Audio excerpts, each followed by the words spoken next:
Yon, welcome back mga pare ko. Another night spear fishing. Dito naman ulit kami sa may barangay ng Santa Magdalena, sa may Aligigan, sa tapat ng Ubak.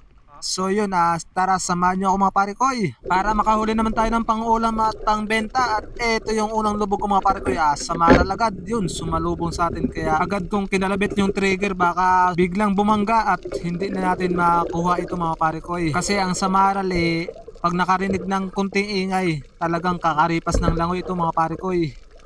Yan malapad-lapad na rin. At ito yung sumunod mga pare ko, isang kurisan na sa silong ng bato ay favorite natin ito mga pare ko kasi ang sarap ng sabaw nito.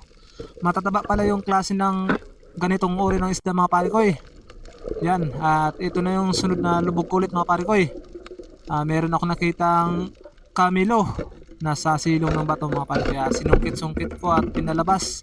Yan, ganyan talaga pag sinungkit mo ay lalabas talaga mga pare ko malaki ito. Pero ibibigay ko to sa kapatid ko mga pare ko dahil nga isa lang ito mga pare ko at wala tayong pandagdag dito. Yung kapatid ko ay meron pandagdag kaya ibibigay ko na ito. Mga isda lang yung kukunin natin ngayon mga pare ko mataba ito na klase ng kamilo. Sulit na rin to pang sahog sa gulay. At ito naman yung sumunod mga pare ko isang kurisan ulit mga pare ko nasa loob ng butas. Ayun sa pool natin mga pare ko nagitik. Ayun hindi na nakapalag. Ganda ng pagkatama nito mga pare ko. Buti at mababaw lang yung butas niya at hindi siya malikot kasi kapag maliwanag yung buwan sobrang likot nito. Kaya minsan nakakawala. At ito na nga yung kanina ko pang hinahanap. Isang cuttlefish or bagulan yun. Nagitik mga pare ko. Ganda ng pagkatama kaso nakabuga siya ng tinta niya. Grabe yung binugan yan mga pare ko pero nasa pool natin yung gitikan dito mga pare ko. Grabe yung lapad nito.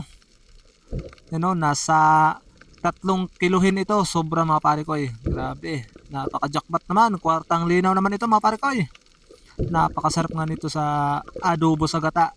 Yan. At calamares.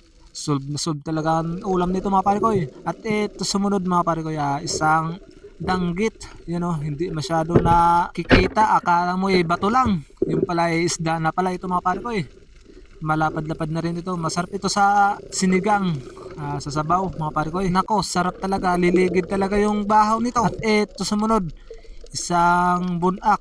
Katulad rin ito ng parrot fish kaso nga lang hindi yan pwede hulihin. Kaya ayun, kumaritas ng langoy. Nagulat siguro sa atin at sobrang liwanag yung ilaw na gamit natin.